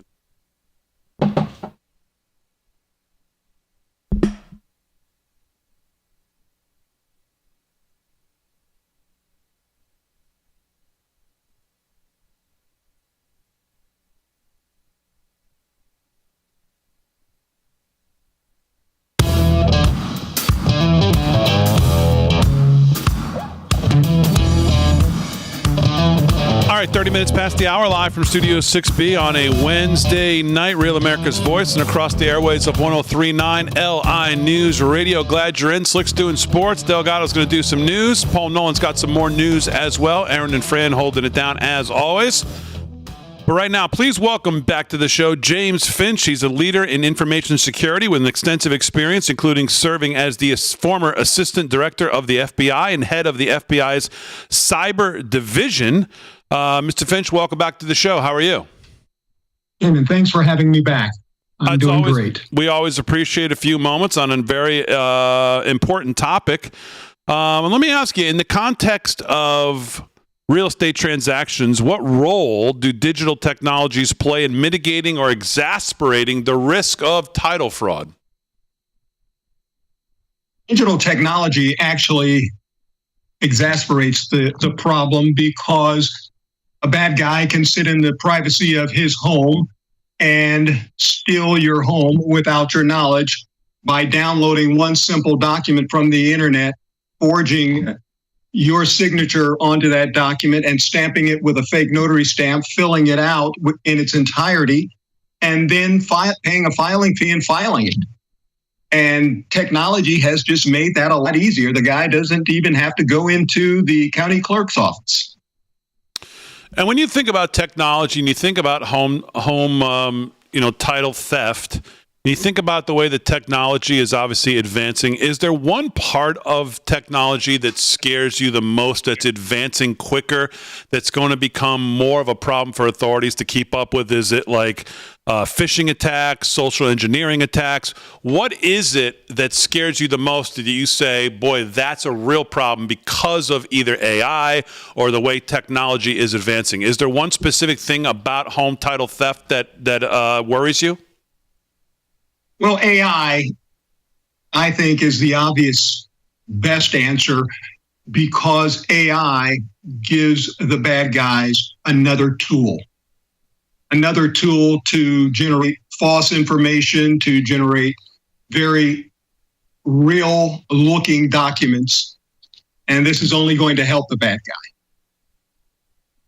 Now, when you think in this, I guess in the same vein, when you think about, the world we live in and kind of remote communications, the prevalence of that, digital transactions, obviously the prevalence of that. Are there any emerging trends or technologies that either us as individuals or organizations should be aware of to protect and fight against title theft? Well, the best way to fight against title theft is to actually know that your title has not been changed. And the only way you can do that is to monitor your home's title, because this is not something the county clerk's office does for you. And the only way you can do that is to go down to the county clerk's office every day or log into the county clerk's office every day to make sure your title is still in your name. That is my biggest concern. It's easy enough to do, but who has time to do it every hour on the hour? Yeah.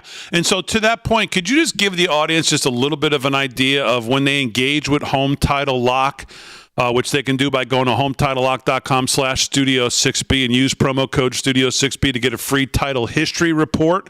Number one, would there be anything on that report that would send a red flag up to anybody? Number one. And then number two, I guess, let the audience know what that engagement looks like and what they can expect and what exactly will put their mind at ease on this.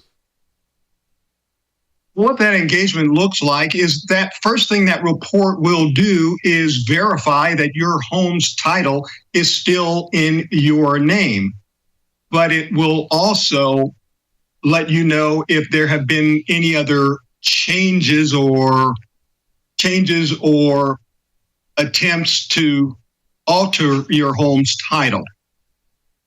But the biggest thing is it will make sure your home's title is still in your name. Right. Very good. Okay.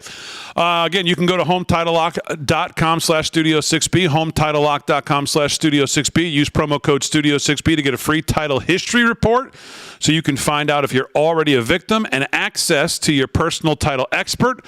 It's a $250 value that you get when you sign up. Make sure to check out the $1 million triple lock protection details when you get there.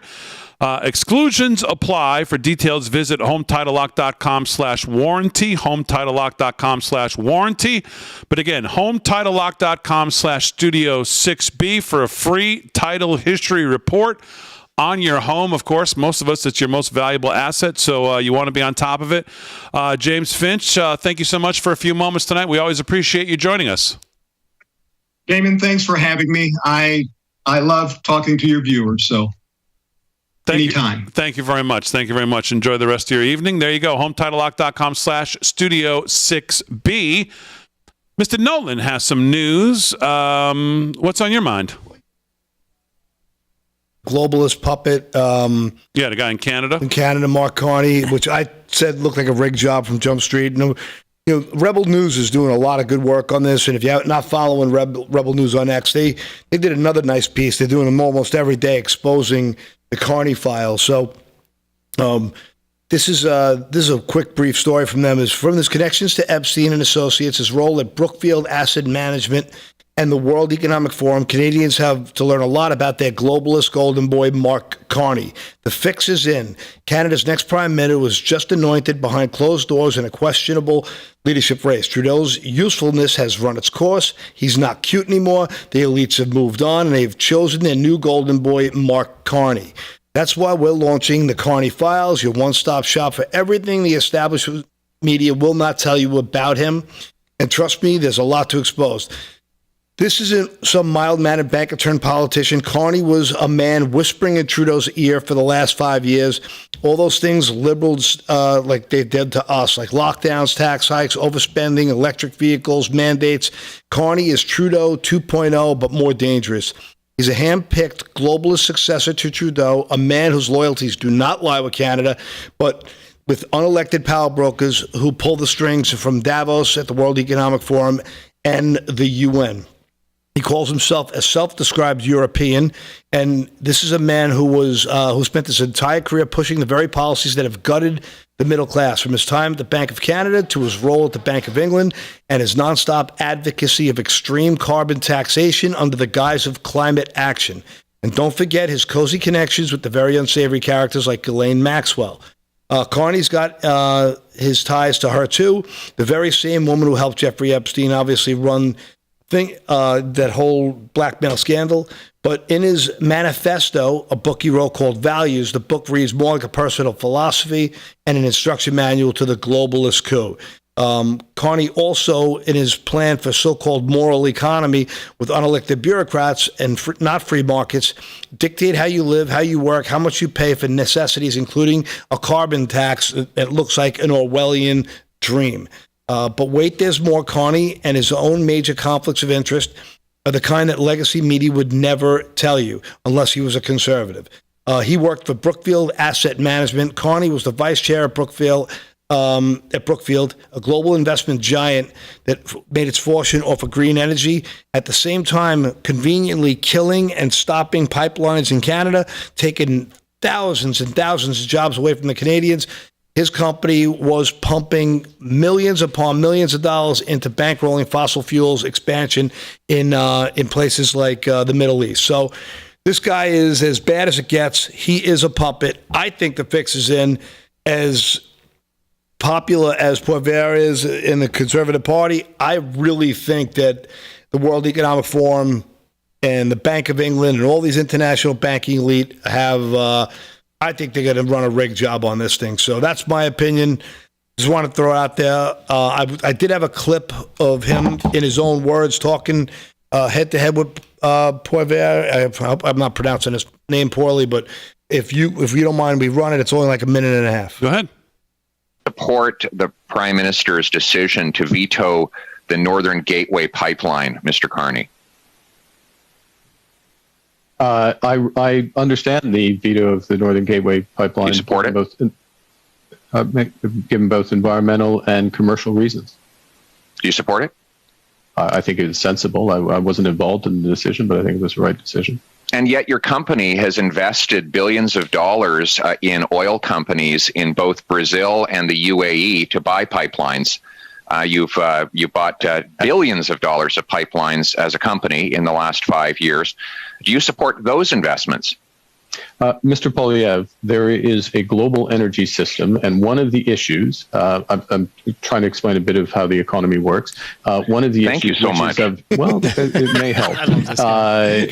One of the issues for this committee in thinking about a sustainable transition. Do you support it? Where is Canada's role in those as energy transitions from fossil fuels to renewables? And in different jurisdictions, into different geography, it matters. It matters. Okay. And this is a fundamental point. Yeah. I mean, okay, so explain to us what we just saw, Paul, because so I wasn't. He essentially, you weren't listening enough. No, I was listening. He's essentially gutted the oil business in Canada for his green energy scam, and it's destroyed the economy. Meanwhile, his asset management group has invested billions of dollars in fossil fuels in Brazil and in United Arab Emirates. And it's just the hypocrisy doesn't end, and he makes it clear that he doesn't care. On top of that, which wasn't mentioned in that clip, the home office of the asset management company was in Toronto. That employed a lot of people. And another FU to Canada and the Canadian working class, he moved that business to New York City. So this guy is a complete puppet. He's got citizenship in 3 places.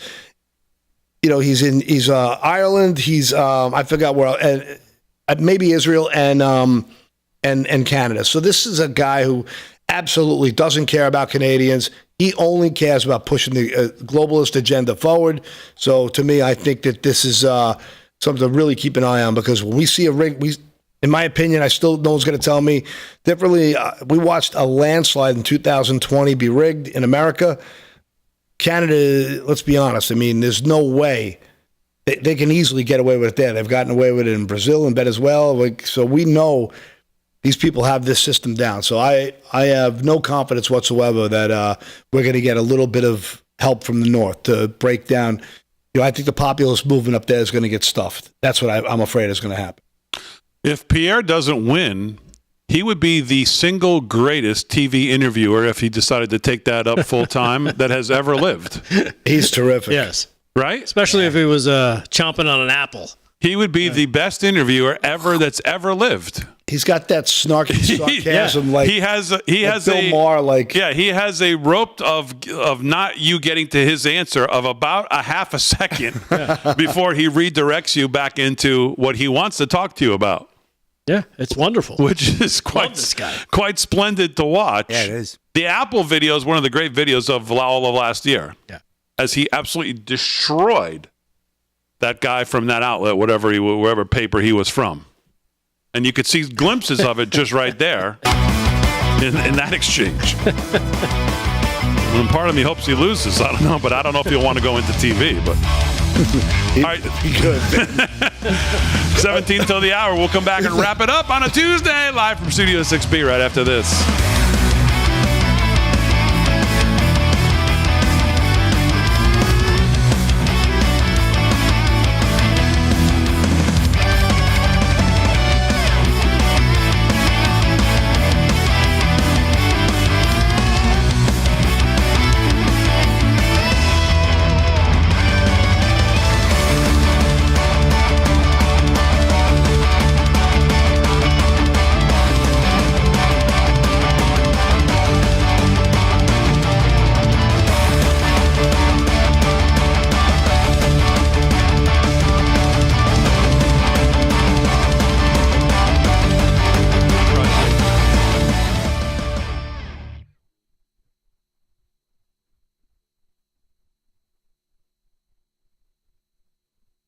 Anything bad? Yeah.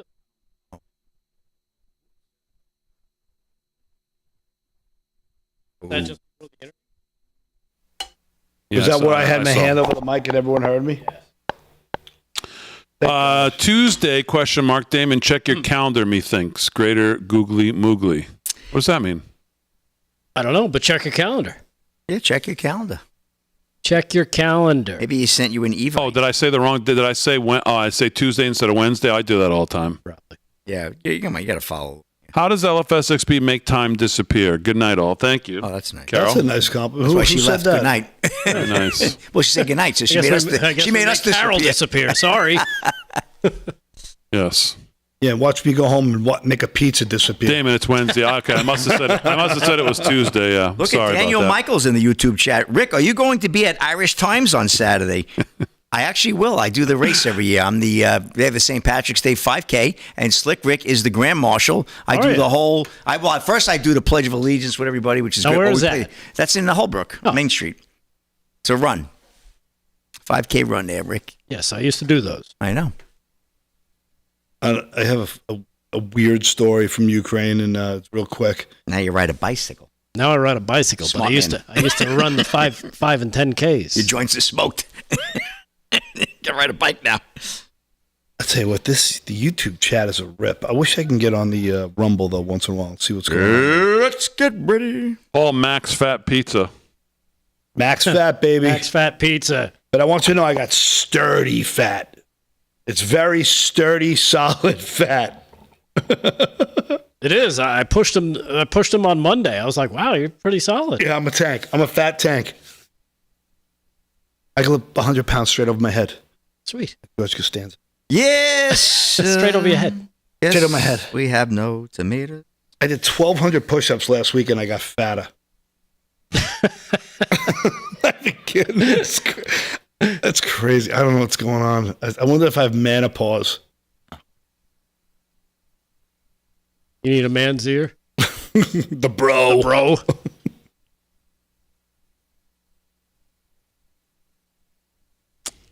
I'm going to do something about it. Last segment. What are you going to do? I don't know, but I'm doing something. Get implants? Start with pizza. Pizza.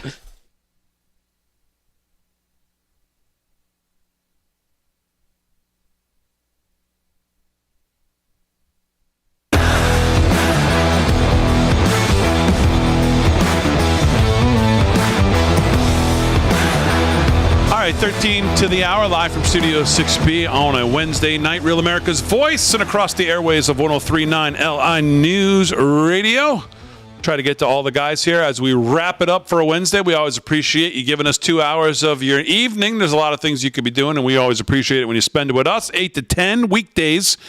Again, right here on Real America's Voice and on Wednesday, Thursday, and Friday on 103.9 LI News Radio. Of course, you can listen to the Kevin Downey Jr. Show Monday through Friday, 9 to 11 a.m. on LI News Radio as well. I've been getting a lot of messages on Twitter. Oh, yeah? People starting to request 3 hours of the Kevin Downey Jr. Show. I don't know if KDJ feels about that, but they can't get enough of Kevin Downey Jr. So yeah. Now, what station is he on? And of course, he's on 103.9. The one we're on right now. The one we're on right now, Paul. Yeah, Paul. 103.9 LI News Radio. Which is a tremendous station, by the way. The best station. It's no better station. Paul has it locked on his... Oh, yeah. All the time. It's my presets. Tells me I'm not paying attention. Well, Paul, the Islanders. All right, let's get to everybody here before we wrap. Paul Nolan, I'll actually start with you since you had one more story you wanted to get to, and then we'll get to Slick with sports, and Delgado will wrap it up. What's your other story? It's just weird. Like, it's just a weird story. I don't know if... but in Poland... I was going to say, thank God this is the weird one.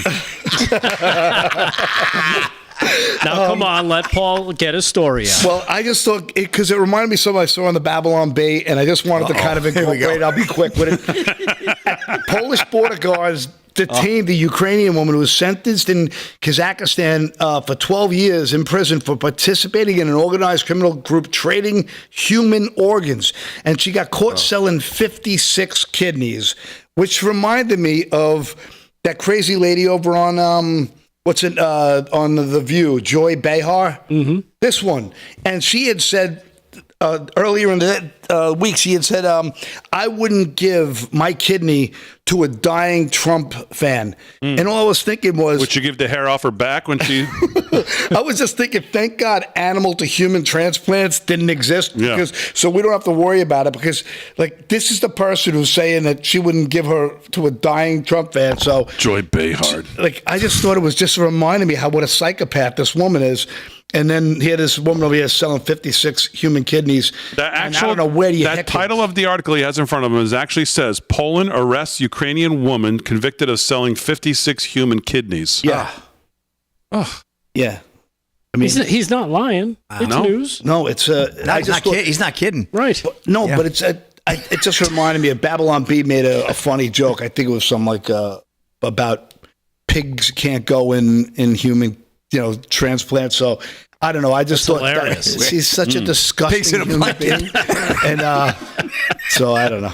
It hit big when I said it to All right, Paul, I'm afraid to ask. Anything else in the news? No, I'm out. Okay, very good. I'm gonna get my stuff and bye, everyone. Come on! All right, let's do some sports. We'll wrap up sports on a Wednesday here. The sports is brought to you by Mike Lindell. LFS6P is the promo code to use. Slickster, what do you got? Well, from one great story to another, Big D, I'm bringing up the date on Iditarod 2025. Come on, Alaska public meeting. Bring on the dog. Your audience got it, Big D. Here we go. Is the update Wednesday. Matt Hall, he's a good one, took over the lead of Coyote at a race mile 9:58 with Jesse Holmes close behind. Those guys have been back and forth. They have. Hall and his 10 dogs blasted through checkpoint at 4:16 p.m. Wednesday after stopping for just 7 minutes. Holmes and his 11-dog team gave chase soon after racing out at 4:37 after a 5-hour break. And Paige Drobny and her 12 dogs pulled in at 4:22 p.m. and stopped to rest. They have about 170 miles to the finish line, Big D. We're almost there. The Iditarod is almost done. So we got to get to that. And of course, we got that story about the girl with the baton. All right, here we go. I'm trying to take care of this here. Virginia teen track runner who bashed opponent's head with baton charged with assault and battery. So I guess it wasn't an accident after all. The teen who committed the act has insisted it was an accident. This is Jackson Thompson of Fox News. The Virginia high school track and field athlete who was seen bashing an opponent's head, we showed the video the other night, Monday night, with a baton during a race has been charged with assault and battery, Lynchburg Commonwealth Commonwealth's attorney office confirmed to Fox News Digital. IC Norcom High School student athlete Alea Everett was seen smashing a baton on the head of Brookville High School junior Kayleen Tucker during a championship meet last week. Footage of the incident went viral in the following days, prompting national controversy and backlash against Everett. Tucker was later diagnosed with a concussion and possible skull fracture. Those batons are that heavy? Yeah. Skull fracture? Wow. Well, it's metal. It's like a lead pipe. There you go. Tucker and her family members did not definitely say whether they would press charges against Everett after the incident in an interview with WSET ABC 13. However, charges have now officially been pressed, guys, as Everett faces one misdemeanor count of assault and battery. Everett has since said the hits were accidental in interviews with Wavy and Good Morning America. Prior to the charges being announced on Everett, the Portsmouth NAACP released a statement defending the embattled teen on Wednesday. So anyway, that's a wrap in sports, Big D. Literally a wrap in sports. Back to you. All right, Slick, very good. 8 minutes till the hour, live from Studio 6B on a Wednesday. Let's wrap it up with some news. LFS6B accountant. It's interesting to know that the normal segment, the normal part of this segment is now going to be done by Rick Delgado with news. Let's go to him. Delgado, what do you got? I'll do my best, Damon. This one coming out of, House Representative Brandon Gill. Have you heard about this guy? He seems to be the new big guy, the new star coming out of the GOP. He represents a 26th congressional district in Texas. He's been all over. He regularly goes after Jasmine Crocker S., a fellow representative out of Texas as well, when they've gone at it a few times. But here he is on CNN. He's been getting a lot of FaceTime lately as he identified $500 billion in fraudulent payments from the nonpartisan GAO. He explains it to Jake Tapper, so you can see this for yourself. Again, he's Texas GOP Representative Brandon Gill. Check it out, cut number 7. Here it is. Well, I can tell you what the nonpartisan GAO has identified, and we had a hearing on this earlier today. They've identified what they believe to be about $500 billion just in fraudulent payments across the federal government. That's Social Security, Medicare, and Medicaid. This is not payments that are legitimately going to people who deserve it and actually should be getting this money. This is fraud.